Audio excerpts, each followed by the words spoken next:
Everybody, welcome back to this edition of Life Under Deborah's Palm, the Dementia Road, where today we're going to discuss the vision changes that happen with dementia and how that could be misdiagnosed as hallucinations or behavioral issues.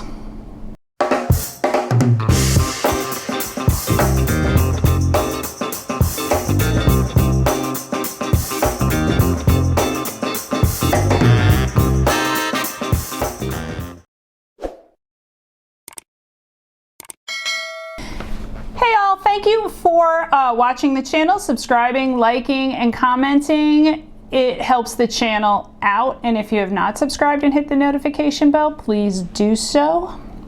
So what I thought I'd talk about today is how important it is to understand the changes in vision.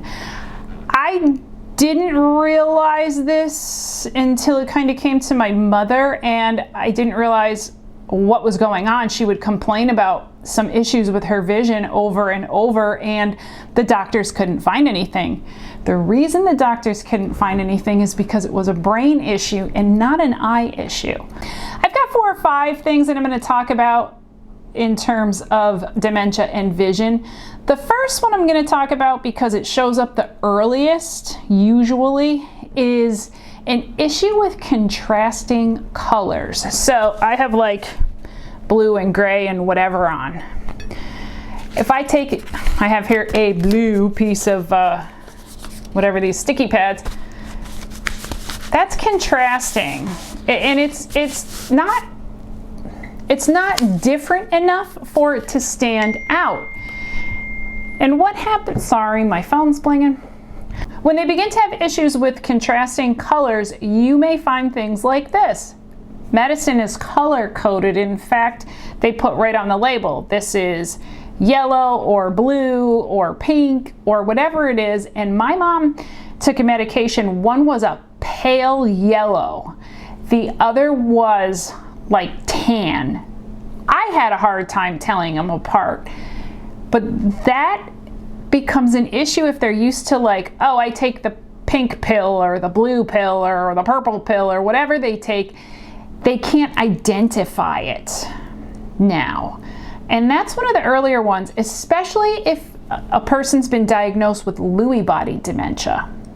One more thing I want to mention about contrasting colors, especially because it does tend to show up early in the disease, is contrasting colors and driving. The traffic light, red, yellow, green, they're pretty contrasting. Red, yellow, and green are pretty hard to mix up. All of us who drive at one point or another have been sitting at a red light with the sun glaring going, did it turn green? Has it turned green yet? You can barely tell it's red. That subtlety of the light changing. Has it turned green? Which is not so bad if it's red and they're waiting for it to turn green and someone beeps at them. But what if they think it's green but it's turned red? Driving in dementia, tough one. That's going to be a very soon. That video will be out soon. That is a tough one. They can develop blurred vision. Their pupils react much slower than what's normal. So if it's really dark or dark in the morning and you have all the shades pulled and you go in and start whipping the shades up in their room, it's going to take them some time for their eyes to adjust, more than average. And they may not adjust all the way. Things may be too bright for them or too dark for them. So pay attention when you're outside. Is it too bright in the sunshine? Maybe they need sunglasses or a hat. Likewise, is it too dark in the house for them and they need more light? When you are in your 60s, this is healthy people, the ophthalmologist will tell you that you will need 3 times more light than you needed in your 20s. And that's normal stuff. So now add dementia to it, and you could have a light and darkness issue related to their pupils. Field of vision. So the average person, their field of vision, if you look straight at the camera, our peripheral vision that goes all the way around goes out to about 95 degrees. Just past kind of that right angle. Other things can create an issue with field of vision, such as glaucoma or cataracts, can make things cloudy, macular degeneration. Get them checked out if they're complaining of any of that. It could be that. What happens with dementia is that 95 degrees, as they go along in the disease, it shrinks, and it can shrink to 12 to 18 inches. So I'm sitting at my table today because I have props. So this is a 12-inch ruler, because I don't know, do they even make 18-inch rulers? Pretend it's 3 inches longer, but here's 6 inches. Here's your eyes. Let me get down here. That's all they can see. It becomes like tunnel vision all the way around. That's not a very big range. That is, in fact, pretty small. So I'm gonna grab a hold of a book, because this is an 11 and a half inch sheet of paper. Try this. I'm not even gonna put it up to my eyes. I'm just gonna put it down here. Do that and try looking down. Try looking to the side. You're coming up next to them. They can't see you. You may startle them. You might get swung at for that, like we talked about in the last video with aggression. They're misinterpreting. Their eyes don't see it. Maybe their ears don't work so well, and now you're scaring them. So now it's dinner time, and you come up along that side of them with this plate of food, and you go, "Hey, Mom or Dad, here's your dinner." They didn't see any of it. You came up from behind them. They didn't see you on the side. They didn't see you put it down. They don't know their silverware sitting there. They don't know their drink is sitting there. They can't see it. One of the ways, or the best way, I guess, to work with this is to get in front, like really in front of them, right in front of their eyes. "Hi, Mom. I have your dinner.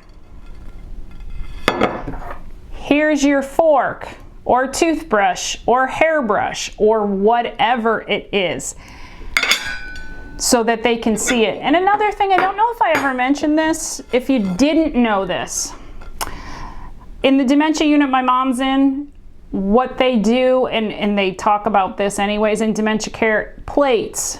Don't use plates like this with designs and stuff on it. Get a plain, bright colored plate. They use red where my mom is, and the table is basically white. Food, the busier it is, the harder it is for them to see their food.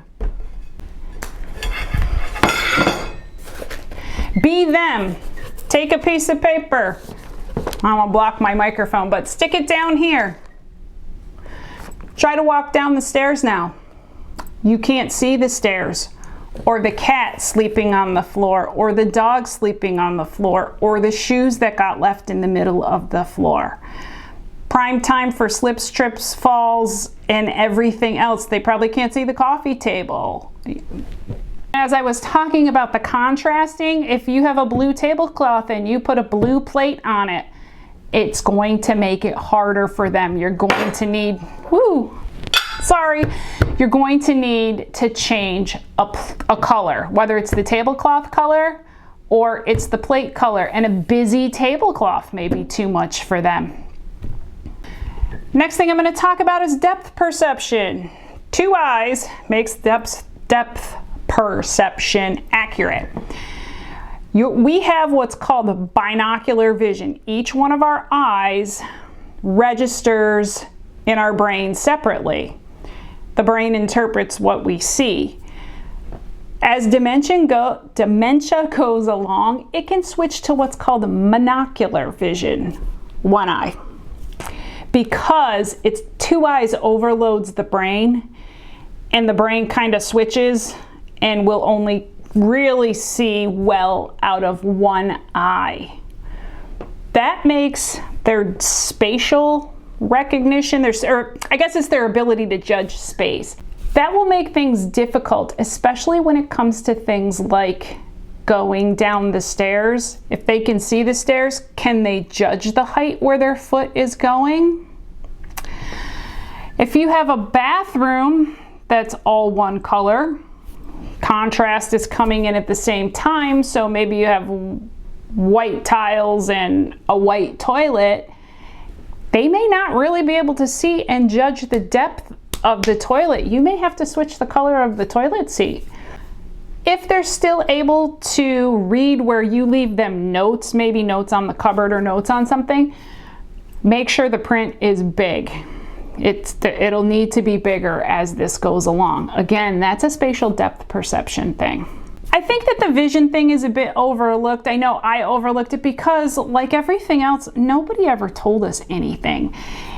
And it would have explained actually a few things that we dealt with where we just could not quite get it. And it would have helped us understand that they weren't hallucinating or seeing things, that they were misinterpreting what they saw. It wasn't a hallucination. And yet we thought it was. Also, it explained the aggressive behavior sometimes because flat out they just got startled. They couldn't see us. And we just never knew that. So I hope that helps you guys out. Something to consider, something to look into. Make sure you move right in front of them so that they can see you and see how that works for you. Have a great day.